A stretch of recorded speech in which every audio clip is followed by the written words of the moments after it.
Crime scene के खुसूसी programme के साथ मैं हूं बीना खान। नाज़रीन, आज हम न्यू कराची के सेक्टर 6 में आए हैं, जहां 26 मार्च 2016 को 42 साला शख्स अब्दुल हमीद अपने दोस्त दानिश के साथ बाहर गए कोई बातचीत करने, और उसके चंद घंटों बाद इत्तला आई कि उनकी फौतगी हो गई है, उनका इंतकाल हो गया है। अब्बासी ये लोग गए हैं और उनको पता चला है कि वो एक्सपायर हो चुके हैं। ये मामला क्या है और अभी तक पुलिस ने क्या किया है, क्या ये एक्सीडेंटल मौत थी या मर्डर था, ये सारी तफसीलात हम अंदर जाके इनकी फैमिली मेम्बर से बात करेंगे और उनसे पता करने की कोशिश करेंगे। आइए चलते हैं। 26 मार्च 2016 को अब्दुल हमीद साहब, जिनकी उम्र 42 साल थी, वो अपने दोस्त दानिश के साथ बाहर गए और फिर वो वापस नहीं आए। जब ये ख़बर मिली उनके इंतकाल की, उनके मर्डर की, तो फैमिली पे तो कोहराम बरपा हो गया। मैं अभी उनके वालिदैन के साथ बैठी हुई हूँ और पता करने की कोशिश करेंगे कि क्या असल वाक़या था। अस्सलाम वालेकुम। वालेकुम अस्सलाम। मुझे थोड़ा सा इसका बैकग्राउंड बताएं कि क्या असल वाक़या, पूरा वाक़या मुझे ज़रा डिटेल में। बस वो बच्चे को ना फ़ोन करके बुलाया था। तो वो दानिश कौन है? इसके साथ ही रहता था, पार्टनर था, इसकी पैसा था, इसका कारोबार कर रहा था इसके साथ। क्या कारोबार? जैसे कपड़ा लेना, लाट उठानी, गाड़ियाँ भी लेके बेचते थे, ऐसे करते थे। फिर क्या हुआ? अच्छा, वो अब आ गए ना फिर वहाँ से 8 बजे तक वो 5 नंबर पे था। लोगों ने देखा, बता रहे। उसके बाद 9 साढ़े 9 बजे ये खबर है। मतलब 2 घंटे के बाद? एक घंटे के बाद ही हो गया ना। उसकी बीवी के पास उसी का फ़ोन आया, दानिश का। बेगम के पास आया फ़ोन आया कि ऐसे हो गया, जैसे बेहोश है, एक्सीडेंट हो गया है, वो अब्बासी अस्पताल में है। फिर आप लोग पहुँचे होंगे? हाँ, ये गए जब वहाँ पे तो इन्हों होश ही उड़ गए थे। उसको ऐसा बेदर्दी से काटा, यहाँ से काटा, यहाँ।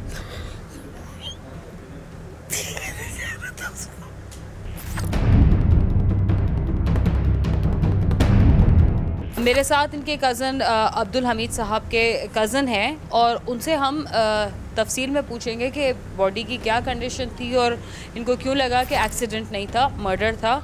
ये वालदा से पूछना सवालात मुनासिब नहीं है, ज़ाहिरी बात है, उनके ज़ख़म को मैं कुरेदना बिल्कुल नहीं चाहूँगी, तो मैं इसलिए आपसे पूछ रही हूँ। भाई ज़रा तफसील में बताइए।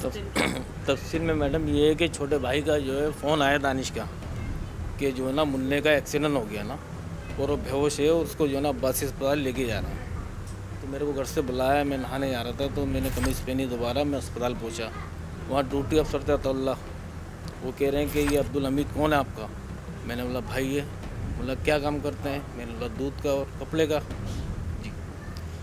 उसके बाद फिर एम्बुलेंस में लेके गए। एम्बुलेंस में बॉडी रखी हुई थी, लाश। वो लाश जो है पूरी यहाँ से इस तरह से समझो, मतलब इतने कट लगे हुए थे जिस्म पे, हाथ कटा हुआ था, गर्दन, यहाँ तमाम चीज़ें ये कट के मतलब अलग हो गया था कि मतलब वो खाल में लटके हुए थे। मतलब तो ये एक्सीडेंट आपको लगा? एक्सीडेंट नहीं मैडम, एक्सीडेंट कैसे हो सकता है? वो तो साफ पता चल रहा है कि बुगदौर छोड़ी से काटा इसको। हाँ, मैं यही सवाल पूछना चाह रही थी, थोड़ा डिटेल में अगर आप मुझे। लाश का हाल तो ऐसा था कि इतने इतने जो है ना घेरे घेरे घाव थे और इतने बड़े बड़े जी, बिल्कुल ऐसा है कि पकड़ पकड़ के काटा है किसी कसाई ने। जी जी, यही चीज़ थी। जो बंदा लेके गया उसी ने फ़ोन करके कहा एक्सीडेंट हो गया। जब आपने लाश देखी, जिस हाल में गई, हाँ, जिस हाल में लाश देखी, वो ज़ाहिर बात है बुग़्दे और छुरियों का इस्तेमाल हुआ था, उसमें एक्सीडेंट नहीं था। ससुराल जा रहा था तो बच्चे जो है ना तैयार हो रहे थे, तो बोलने लगा आप तैयार हो, दानिश अंकल का फ़ोन आया बेटा, मैं ज़रा आ रहा हूँ 15-20 मिनट में। वो दानिश ने हमें इतना दिए। ये बच्चों से पूछो, बच्चों को सब पता है, बच्चे बताएंगे। अच्छा, मुझे आपसे जो आपसे 1.5 घंटे क्या ये अंदर ये वारदात हुई है, कोई तनाज़ा दानिश से कुछ ऐसा? नहीं, कुछ नहीं, ऐसी कोई बात नहीं थी। खाली एक लाट उठाई थी 16 लाख रुपए की भाई ने ना। मतलब ये कि एक एतमाद और एक दोस्ती इतनी थी कि बस एक टाइम का खाना घर खाना है तो एक टाइम का दानिश के साथ खाना है। दानिश भी इसी इलाके का रिहायशी? दानिश जो है सेक्टर न्यू कराची तो है, मगर 5G में रिहायश है जी। तो ये बहुत पुरानी दोस्ती थी? तकरीबन 3 साल हो गए। अच्छा, तो अभी रिलेटिवली ज़्यादा पुरानी नहीं थी? नहीं, ज़्यादा पुरानी नहीं है, 3 साल हो गए, मगर बहुत अच्छी दोस्ती हो गई थी ना। अच्छा, तो 16 लाख का लॉट जो उठाया था उसमें कोई पैसों का तनाज़ा था? बिल्कुल। किसकी तरफ से? मतलब दानिश ने, जो भाई ने जो लॉट उठाई थी, तो आगे की पार्टी ने दानिश को चेक दिए थे। अब भाई का तो ना अकाउंट था, पढ़ा लिखा था नहीं, तो उसने बोला कि इसके नाम के जो है ना चेक बना दो, आप इसके अकाउंट में डाल देना। एतबार बिग भरोसा। तो जो है फिर भाई ने जो है उस पर भरोसा ऐसा करा कि 2 तारीख को पैसे आने थे, 26 तारीख को मर्डर हो गया। अच्छा, ट्रांजैक्शन से पहले ही उन्होंने मर्डर कर दिया? 4 दिन के बाद तो पैसे मिलने थे, 16 लाख रुपए। तो अभी दानिश कहाँ है? दानिश अभी जेल कस्टडी में, जेल कर दी इसको। तो मतलब पुलिस ने अपनी कारकर्दगी सही से करी? मतलब पुलिस तो कारकर्दगी कर रही है अपनी, मगर जो 5 लोग हैं कहाँ हैं वो? कौन 5? जो दानिश के साथ थे, जो हमें ज़राए से वहाँ मालूमात हुई है, वो पता चला वहाँ पर कि मारने वाले 5 लोग थे। 5 लोग? अच्छा, वो दानिश के जानने वाले थे? कुछ दानिश ने तफ्तीश के अंदर कुछ बताया? वो पुलिस ने बरामद करा है ना, आला हथियार वगैरह पुलिस ने बरामद करा है उससे। अच्छा। जी। तो ये इस्टेब्लिश हो गया कि उसने मर्डर किया है? जी बिल्कुल।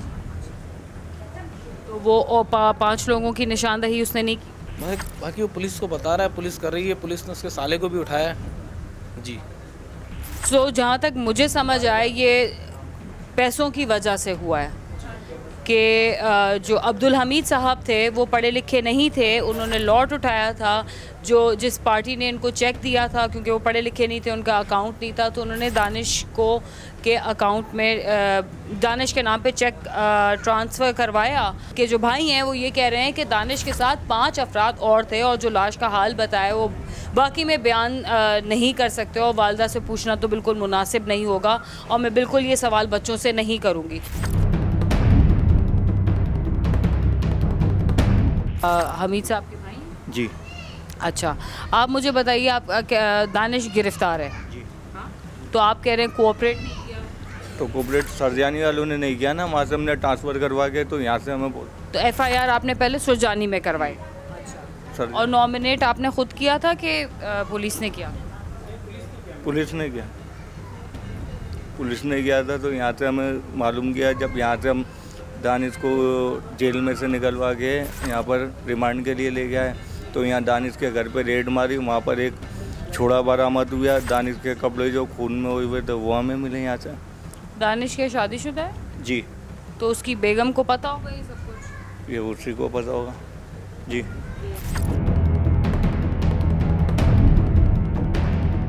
अंकल, हम सिर्फ दुआ को हो सकते हैं कि आपको इंसाफ मिले। इंसाफ नहीं मिल रहा। 26 तारीख को मेरे साथ था, कुछ 6 बजे तक मेरे साथ था। ये तारीख मेरे पास है, गई साहब भी मेरे साथ करके आया था। तारीख में 26 तारीख को 6 बजे तक मेरे साथ था। चलो एक्सीडेंट होता, दीवार गिर जाती, मर जाता, सब्र आ जाता, पर उसके टुकड़े करे सब्र दिया था। रात भर बैठा रहता हूँ, दिन भर बैठा रहता हूँ, यही टाइम हो जाता मेरे को। इस तरीके से करते करते इंसाफ नहीं मिल रहा, अभी तक इंसाफ नहीं मिल रहा। अब उसको भी आज दानिश था जेल, इसको भी आज जेल भेज दिया। मार नहीं रहे लाके इस बूढ़े शख्स के इनके आंसू देख लें आप, और मैंने तस्वीरें आप लोगों को दिखा दी थी। जिस फैमिली के साथ मैं बैठी हूँ, मैं कुछ, मेरे पास अल्फाज नहीं है, मगर सिर्फ यही कह सकते हैं कि हम दुआगो हैं कि बाकी जितने लोग हैं, जिन लोगों ने ये इतना भयानक जुर्म किया है, वो भी गिरफ्तार हों और कैफरे किरदार तक पहुँचे।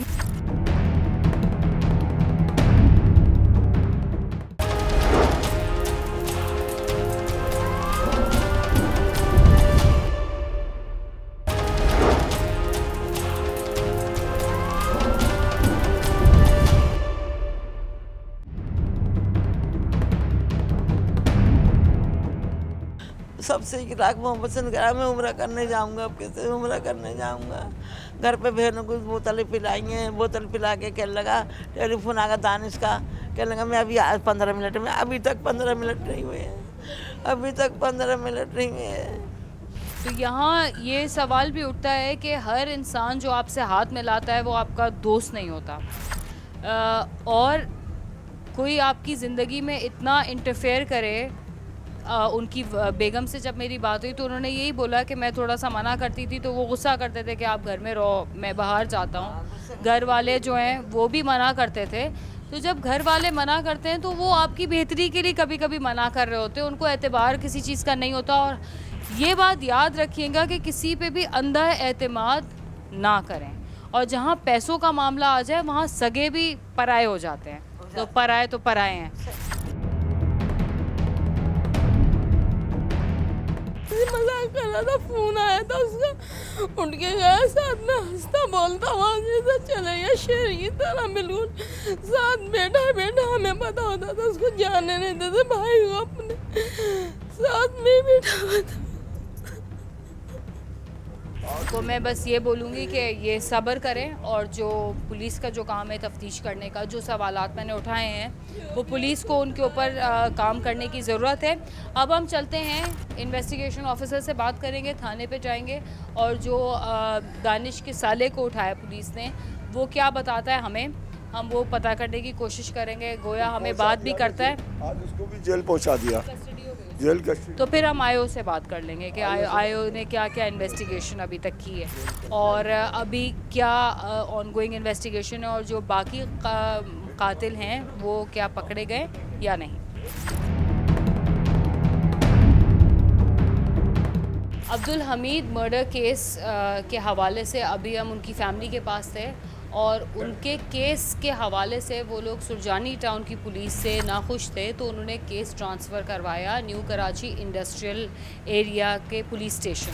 और उनके इन्वेस्टिगेशन ऑफिसर नवाज़ ब्रोही साहब हमारे साथ हैं। हम उनसे पूछेंगे कि अभी तक उनकी तफ्तीश में क्या क्या बातें आईं, क्या क्या पेशरफ्त हुई, कितने लोग गिरफ़्तार हुए, कितने लोग अभी गिरफ़्तार होने हैं, मोटिव क्या था मर्डर का, क्यों ये मर्डर इतनी ब्रुटैलिटी से हुआ, और जो ग्रे एरियाज जिसकी हमने पहले भी बात की थी वो पुलिस ने कितने हद तक कवर कर लिया। अस्सलाम वालेकुम।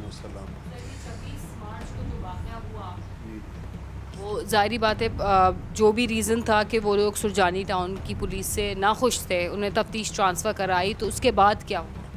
उसके बाद ये हुआ कि 6 तारीख को केस फाइल मैंने कलेक्ट की। ये जनाब DIG साहब ने इसका ऑर्डर किया था केस ट्रांसफ़र का 5 तारीख को, तो वो केस फाइल मुझे मिली, मैं वहाँ मौके वारदात पे गया। उसमें मैंने गैर जानिबदार गवाहान से वहाँ ज़ाहरी तौर पे मख्फी तरीके से मालूमात की। उसमें हमें कुछ आई विटनेस मिल गए, उन्होंने हमें कहा कि ये इन लोगों को, ये इनकी आमदरफ्त इस एरिए में होती है और हम इनको जानते हैं लोकली करीब के लोग। उसमें उन्होंने कुछ नामजद मुल्ज़िम बना दिए, क्योंकि उसने एक जो गैर जानिबदार गवाह थे उन्होंने उनको ये बताया, हमें तस्दीक की कि एक मुल्ज़िम दानिश था और उसके साथ एक और भी मुल्ज़मान हैं, जो अभी अगर नाम में दूसरे जो अदम गिरफ़्तार हैं उनके मैं न लूँ तो बेहतर है, क्योंकि वो और भी आगे होशियार हो जाएंगे, मेरे हाथ से आगे निकल जाएंगे।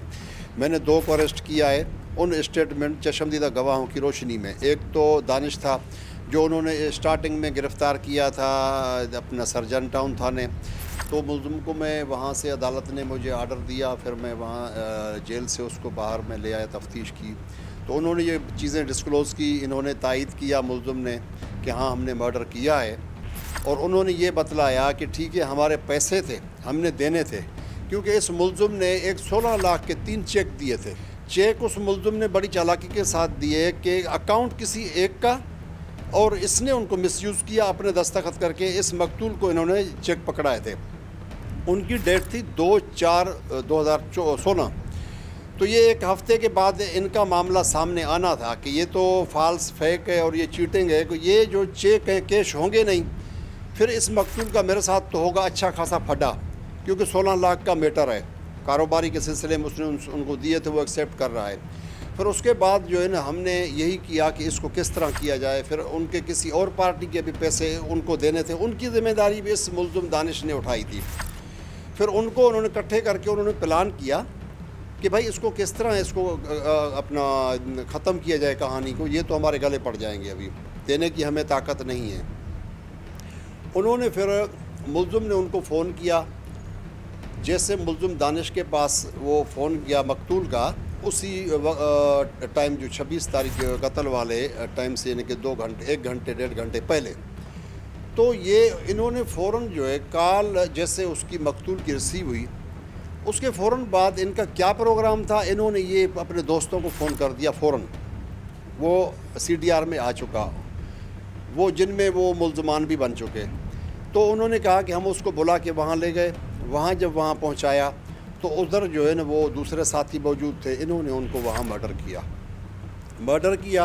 तो उसके बाद वो वहाँ ज़ख्मी हालत में वहाँ से भागाए, तकरीबन 2 फरलांग भागाए, यानी 40 गज़ इस तरह आगे भागाए। वो आगे चीखता चिल्लाता जाके आगे से लिंक रोड पे आके गिर गया, वहाँ उसने दम दिया।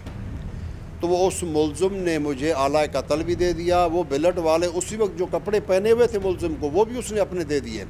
इतना जो यहाँ काटा, मतलब वो जो तो जान से मारना था, सिर्फ पैसे हज़म करने के लिए, क्योंकि ये एविडेंस आई, हर चीज़ आई, लोकेशन आई, टेलीफोन डेटा आ गए, गवाह भी मिल गए। अभी हमें क्या करना है, न मज़ीद मुल्ज़मान को हमें गिरफ़्तार करना है, क्योंकि वो उसी दिनों से ही वो अपने घर छोड़ के भाग चुके हैं।